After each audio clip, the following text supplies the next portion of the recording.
Hello प्यारे बच्चों, आज हम सेकंड चैप्टर में परमाणु कक्षकों की आकृतियों के बारे में पढ़ेंगे। तो हम ले रहे हैं आज का टॉपिक परमाणु कक्षकों की आकृतियां।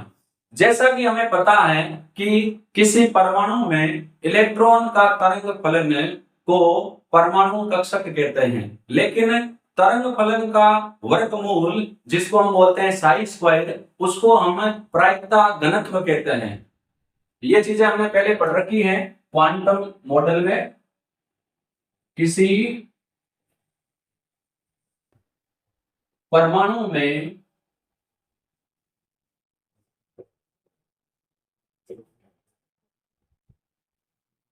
इलेक्ट्रॉन के तरंग फलन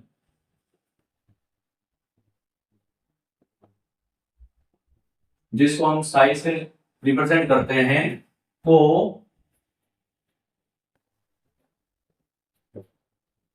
परमाणु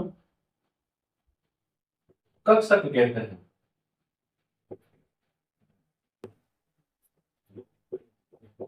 लेकिन जो साई स्क्वायर है इसको हम क्या बोलते हैं? प्रायिकता घनत्व।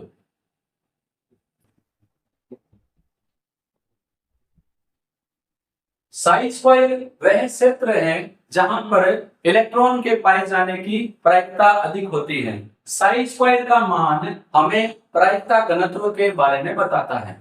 जहां पर साई स्क्वायर का मान अधिकतम होता है वहां पर इलेक्ट्रॉन के पाए जाने की संभावना अधिकतम होती है, और जहां पर साई स्क्वायर का मान कम होता है वहां पर इलेक्ट्रॉन के पाए जाने की संभावना या प्रायिकता कम होती है।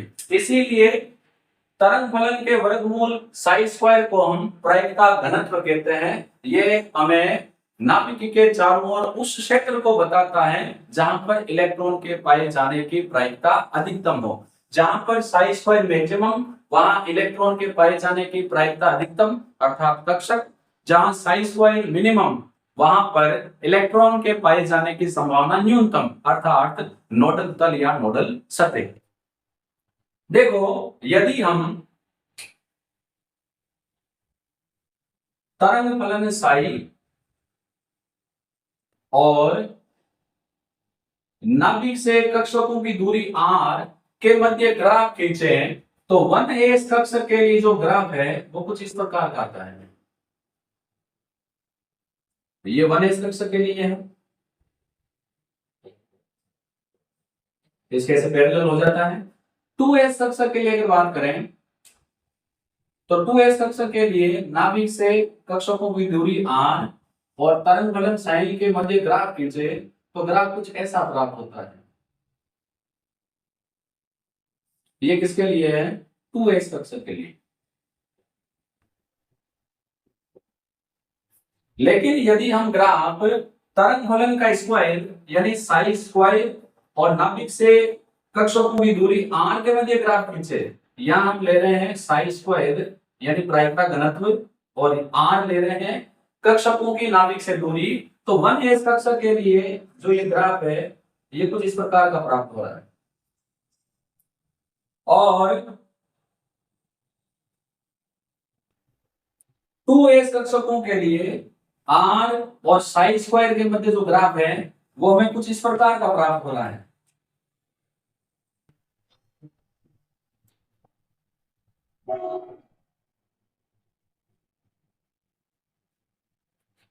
तो ये हमें क्या बता रहा है कि जो 1s कक्षक है उनमें प्रायिकता घनत्व, देखो जहां साई स्क्वायर ज्यादा है वहां पर इलेक्ट्रॉन के पाए जाने की संभावना अधिकतम है। यहाँ पर दूरी क्या है? लगभग 0। साई स्क्वायर 1s कक्षक के लिए मैक्सिमम तब है जब वो नाभिक के पास है क्योंकि दूरी बहुत कम है। और यहाँ पर देखो ग्राफ टॉप पे रहा है, ग्राफ जैसे जैसे ऊपर जा रहा है साई स्क्वायर का मान मैक्सिमम है और इस लाइन पर साई स्क्वायर मैक्सिमम है, इससे अधिकतम तो है ही नहीं।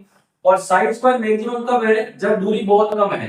तो 1s कक्षकों में साई स्क्वायर अधिकतम तब होता है जब वो कक्षक के जब वो नाभिक के पास होता है, अर्थात 1s कक्षकों में इलेक्ट्रॉन घनत्व नाभिक के पास अधिकतम होता है और फिर उसके बाद धीरे धीरे ये कम हो जाता है। अर्थात जैसे जैसे नाभिक से दूरी बढ़ेगी वैसे वैसे इलेक्ट्रॉन घनत्व कम होने लगेगा और एक समय के पश्चात लगभग शून्य हो जाएगा।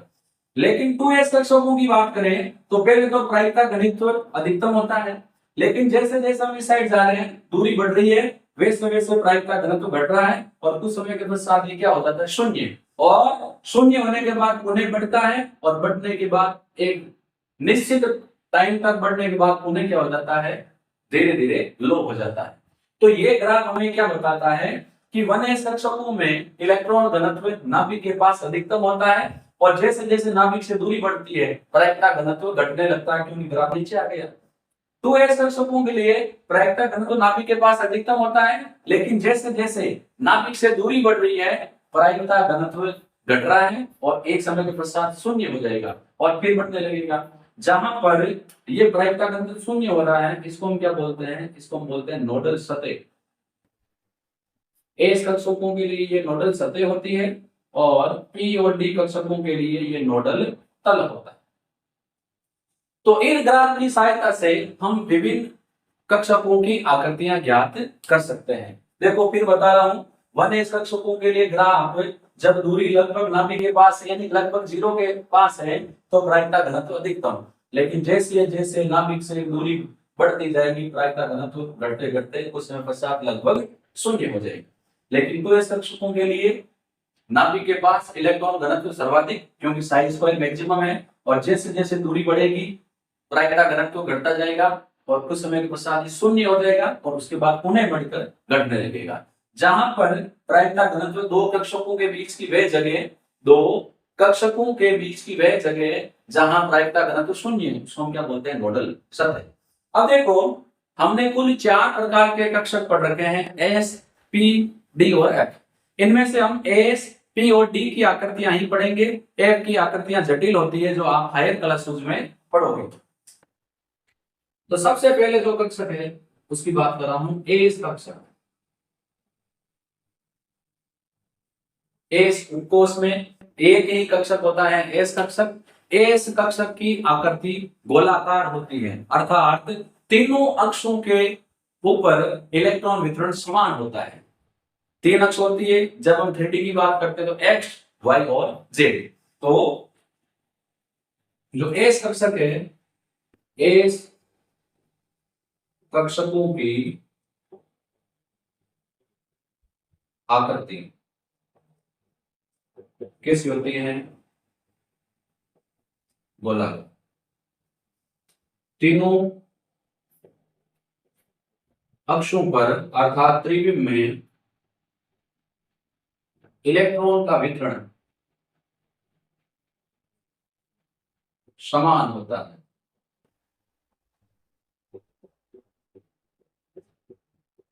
इसका मतलब यह हुआ कि जितने इलेक्ट्रॉन के पाए जाने की संभावना एक्स अक्ष पर है उतनी ही वाई पर है और उतनी ही जेड पर है। सपोज करो ये हो गया अपना एक्स अक्ष, ये हो गया वाई और ये क्या हो गया जेड। तो आकृति कैसे होगी ऐसे।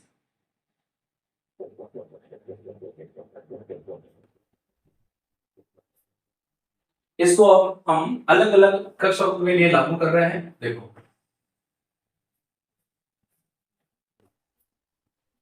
तो ये तो हो गया सबसे पहले 1s कक्षक। उसके बाद इसको हम थोड़ा सा ऐसे बना देते हैं।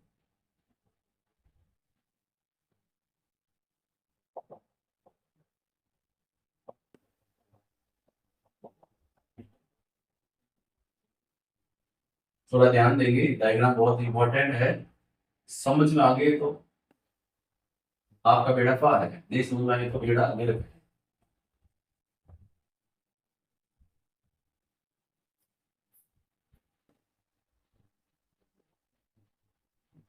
गोली करना मेरे भाई बेड़ा गया।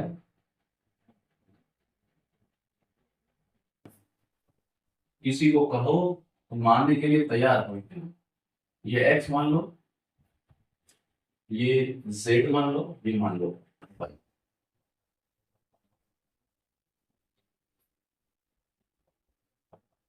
ऐसे मान लो। तो देखो ये जो अपना है नाभिक के सबसे पास वाला ये है 1s कक्षा। ये जो है इसके बाद देखो कक्षकों को मैंने डॉट डॉट करके बनाने की कोशिश की है, आप लोगों को अच्छे से दिख रहा होगा। ये 2s कक्षक और ये जो भाई साहब हैं सबसे बाद वाले ये कौन से हैं 3x कक्षक। अब इन कक्षकों के बीच में कुछ जगह है, 1s और 2s के बीच में भी है, 2s और 3s के बीच में भी है। तो देखो इस जगह को मैं नोटेट करता हूं, एक तो ये और एक ये, इनको हम क्या बोलेंगे नोडल सतह। नोडल सतह क्या होती है इसको डिफाइन कर लेते हैं।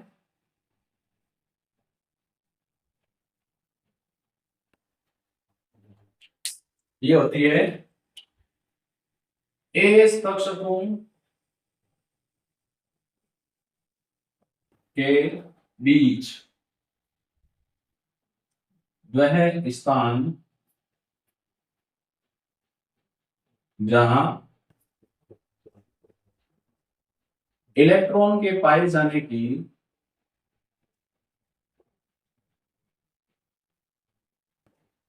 प्रायिकता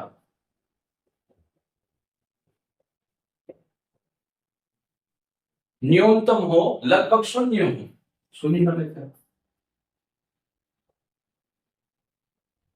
क्या कहलाता है नोडल सतह कहलाती है।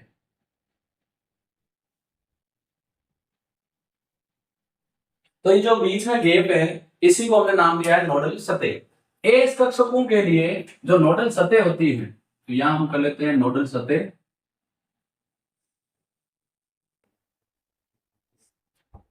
और यहां हम कर लेते हैं कक्षा।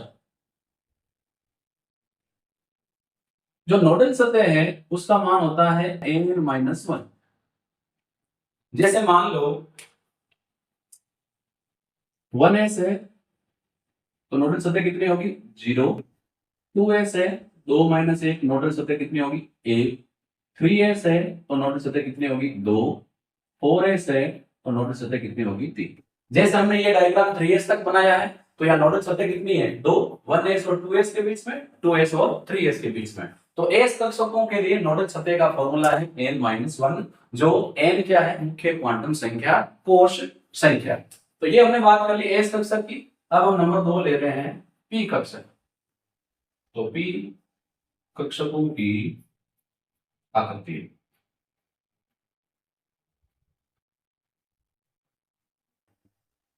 p उपकोश में 3 कक्षक होते हैं px, py और pz, और p कक्षकों की आकृतियां डबलाकार होती हैं। तो इनकी आकृतियां कैसी होती हैं डबलाकार। पहला कक्षक है px, फिर है py और फिर कौन है pz। तो देखो बनाने की कोशिश करते हैं।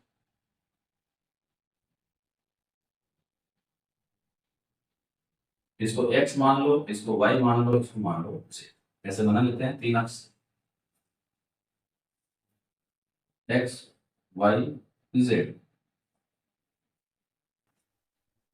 x y z। px कक्षक में इलेक्ट्रॉनों का वितरण x अक्ष पर होता है। तो ये x अक्ष, ये पहला डंबल और ये दूसरा डंबल। py में इलेक्ट्रॉनों का वितरण y अक्ष पर होता है, तो y अक्ष पर ये पहला डंबल, ये दूसरा डंबल। और pz में इलेक्ट्रॉनों का वितरण z अक्ष पर अधिक होता है। ये तो कर लिया हमने इनके आकृतियों की बात, सिंपल है। अब हम आते हैं नोडल तल पर।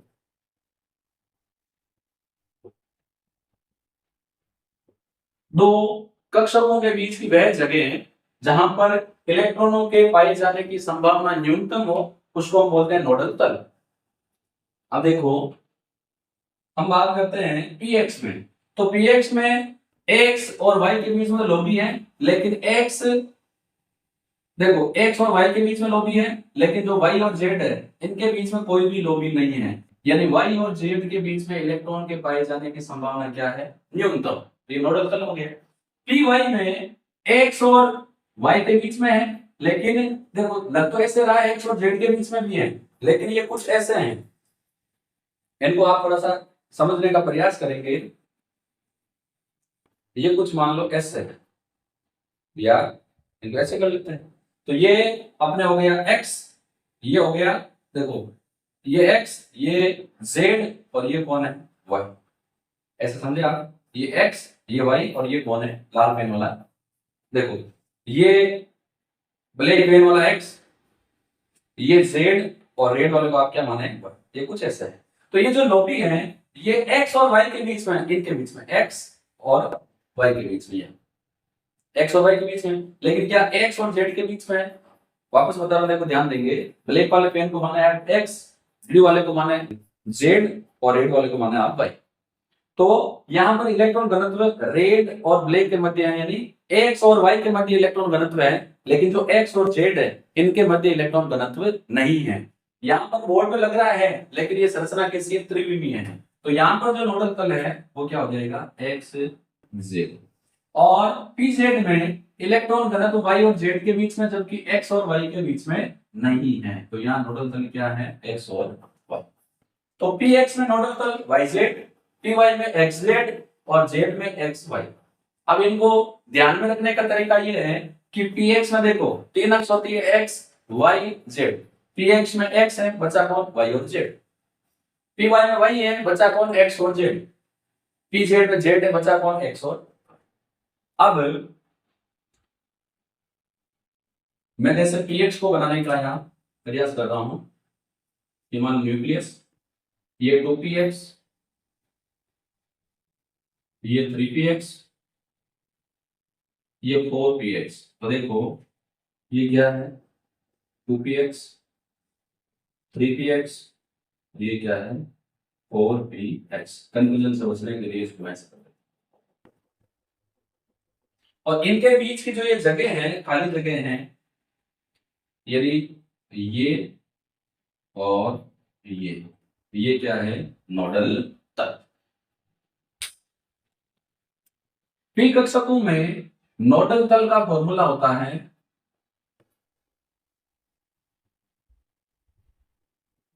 n-2। जैसे अगर मैं बात करूं, पी तो 2 से शुरू होता है, 2px, 3px, 4px, 5px। तो n-2 यहां नोडल तल होगा 0, 3-2 1, 4-2 2, 5-2 3। तो 2px के लिए नोडल तल 0, 3px के लिए 1, 4px के लिए 2, और 5px के लिए नोडल तल कितने हैं, 3। तो इस प्रकार हम नोडल तलों की संख्या ज्ञात कर सकते हैं। तो ए कक्षकों की आकृति गोलाकार होती है, पी कक्षकों की आकृति होती है डबलाकार। अब आते हैं डी कक्षक पर, थोड़ा सा इसको इरेज कर लेते हैं।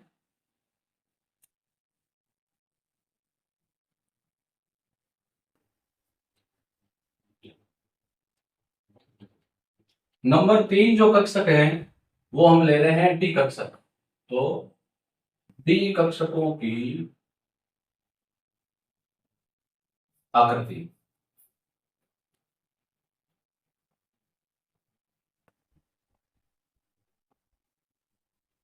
डी कक्षकों की जो आकृतियां हैं वो द्विडबलाकार होती हैं। तो इनकी आकृति द्विडबलाकार होती है।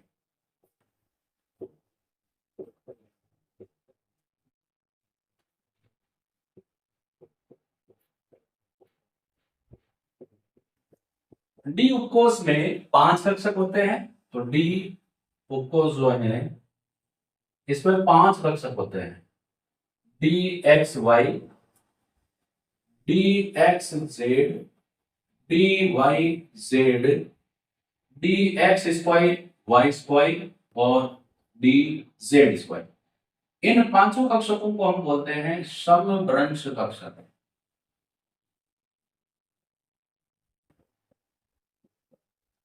और इनमें जो शुरू के 3 कक्षक मैंने लिखे हैं, इनमें इलेक्ट्रॉन का जो वितरण है वो अक्षों के बीच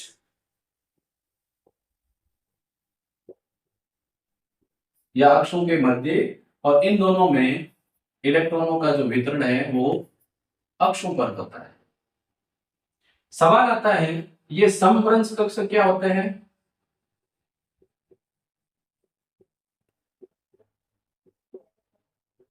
वह कक्षक जिनकी ऊर्जाएं समान हो। तो समभ्रंश कक्षक है वह कक्षक जिनकी ऊर्जाएं समान हो या समान होती है, उनको क्या बोलते हैं? समभ्रंश कक्षक। अब बात कर लेते हैं डी कक्षकों की आकृतियां। तो सबसे पहले हम ड्रॉ करते हैं डी एक्स वाई, फिर हम बात करते हैं डी एक्स जेड, फिर बात करते हैं डी वाई जेड। तो देखो सिंपल सा है, ये एक्स ये वाई, इसको जेड बना दो बोले। ये एक्स जेड है तो इसको एक्स बना दो, इसको जेड बना दो, इसको बना दो वाई। अक्ष फिक्स नहीं है, जैसे मर्जी हम बना सकते हैं। और इसको एक्स वाई और इसको जेड। जो डी एक्स वाई है इनमें इलेक्ट्रॉनों का वितरण है एक्स और वाई एक्स के बीच में होता है। तो एक वाली ये पहला डबल और ये दूसरा डबल हो गया d x y. D x z में इलेक्ट्रॉन का वितरण एक्स और जेड के मध्य होता है। ये एक्स जेड के मध्य पहले वाली और ये एक्स और जेड के मध्य दूसरी वाली। कोई कहेगा सर इन दोनों की संरचना समान तो नहीं, लेकिन ये एक्स और वाई और ये एक्स और जेड है। डी वाई जेड में इलेक्ट्रॉनों का वितरण है वाई और जेड के मध्य होता है। तो ये पहले वाली और ये सेकंड लो। हम देख रहे हैं यहाँ दो डबल बन रहे हैं, इसीलिए इसको हम बोलते हैं, इसकी जो आकृतियां होती है वो कैसी होती है? द्विडबलाकार। अब दो बच्चे एक्स और वाई, इसको बनाना चाहो बना दो जेड। अब देखो d x square y square में इलेक्ट्रॉन का वितरण एक तो रहेगा एक्स अक्ष पर और एक रहेगा वाई पर। इनमें इलेक्ट्रॉन का वितरण अक्षों पर रहेगा। तो ये पहली वाली और ये दूसरी वाली। और सेकंड क्या है? डी जेड स्क्वायर, इसमें इलेक्ट्रॉन का वितरण कहां रहेगा? जेड अक्ष पर। एक्स वाई और जेड तो बना जेड पर। ये पहली वाली और दूसरी वाली को गोलाकार बनाते हैं। तो ये कौन सा कक्षक हो गया? ये हो गया d x square y square और ये कौन सा हो गया? D z square. अब देखो जो डी कक्षक है इनमें नोडल तलों की संख्या ज्ञात करने का फॉर्मूला होता है n-3। अब इनमें नोडल तलों की बात करते हैं। नोडल तल इनमें तो होगा नहीं, दोनों में ही बात करेंगे क्यों नहीं होगा, इसकी बात करते हैं। तो नोडल तल देखो एक्स और वाई के मध्य यहाँ इलेक्ट्रॉन वितरण है, लेकिन ना तो एक्स और जेड के मध्य है और ना ही देखो एक्स और वाई के मध्य इलेक्ट्रॉन वितरण है। तो एक तो वाई और जेड के बीच में नहीं है, तो एक तो हो गई वाई और जेड, और दूसरा एक्स और जेड के बीच में भी नहीं है, तो ये हो गया एक्स और जेड। यहाँ पर एक्स और जेड के बीच में इलेक्ट्रॉन घनत्व है, लेकिन वाई और जेड के बीच में नहीं है, तो एक हो गया वाई और जेड। दूसरा एक्स और वाई के बीच में भी नहीं है, एक्स और वाई। यहाँ पर देखो एक्स और वाई, यहाँ इलेक्ट्रॉन घनत्व शून्य है, तो नोडल तल हो गया एक्स और वाई। और दूसरा एक्स और जेड, तो इनमें दो नोडल तल है। इसमें देखो ये दूसरा जो गोलाकार लोबी है ये तीनों अक्षों पर है, इसमें एक्स और जेड के बीच में भी है, एक्स और वाई के बीच में भी है, वाई और जेड के बीच में भी है। तो इन दोनों में नोडल तल नहीं होते हैं, और इन बाकी तीनों में जिनमें इलेक्ट्रॉनों का वितरण अक्षों के बीच में होता है दो नोडल तल होते हैं। ध्यान रखने का तरीका यही है, डी एक्स वाई इसके साथ कौन नहीं है?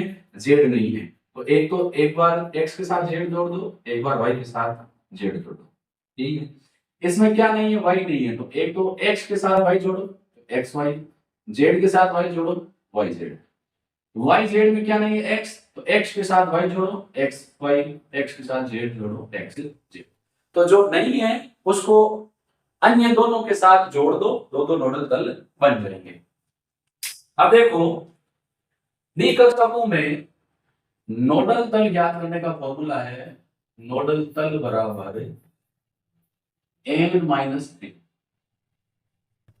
इसका मतलब ये हुआ कि अगर मैं बात करूं 3dxy की तो नोडल तल 3 - 3 0, 4dxy 4 - 3 नोडल तल 1, 5dxy नोडल तल 5 - 3 2।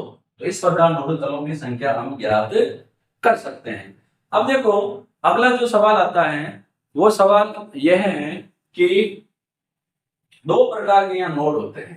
पहला होता है कोणीय नोड, जो P और D कक्षकों में होते हैं। कोणीय नोडों की संख्या L के बराबर होती है। और दूसरा है त्रिज्यीय नोड। त्रिज्यीय नोड की संख्या n-l-1 के बराबर होती है। और तीसरा है कुल नोड। कुल नोडों की संख्या इन दोनों को जोड़ेंगे कितनी हो जाएगी n-1। ये कुल नोडों की संख्या है। कोणीय नोड की जो संख्या है वो l के बराबर होती है। तो P के लिए कोणीय नोड कितना होता है 1, D के लिए कितना होते हैं 2, जो अभी हमने निकाले हैं। P के लिए 1 और D के लिए 2, जबकि S के लिए L की वैल्यू कितनी होती है 0। तो कोणीय नोड कितना होता है 0। तो कोणीय नोड L यानी द्विघांसी क्वांटम संख्या के बराबर होती है। त्रिज्यीय नोड n-l-1 के बराबर होते हैं। कुल नोडों की संख्या ज्ञात करने का फॉर्मूला होता है n-1। तो यहाँ पर कक्षकों की आकृतियां कंप्लीट होती है। S कक्षक की गोलाकार, P कक्षक की डमलाकार और D कक्षक की द्विडमलाकार होती है। अगला जो आज का टॉपिक का सेकंड जो पॉइंट है वो है कक्षकों की ऊर्जाएं।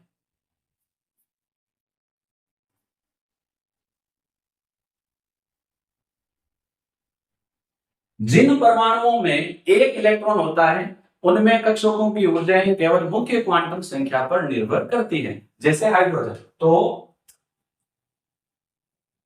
हाइड्रोजन में इलेक्ट्रॉन की ऊर्जा मुख्य क्वांटम संख्या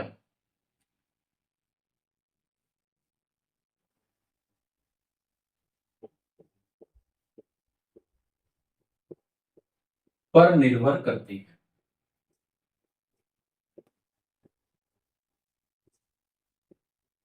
तो इसमें क्या हो जाएगा, सबसे पहले 1s की ऊर्जा, उसके बाद ऊर्जा होगी ज्यादा 2s और 2p की।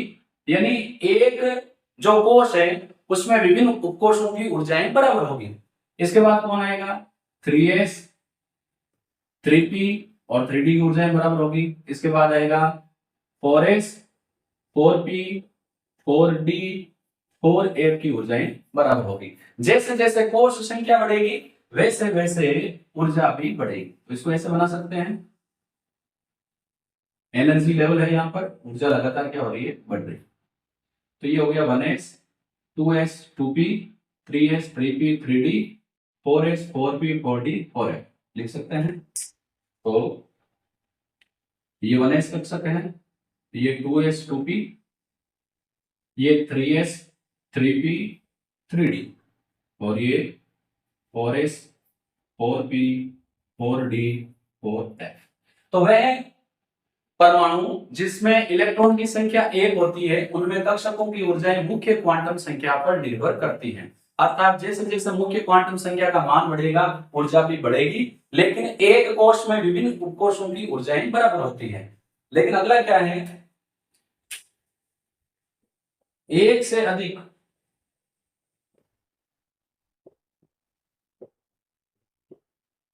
इलेक्ट्रॉन वाले परमाणु में इलेक्ट्रॉन की ऊर्जा n पर निर्भर करती है। इसका मतलब क्या हुआ, अर्थात एक कोश में विभिन्न उपकोशों की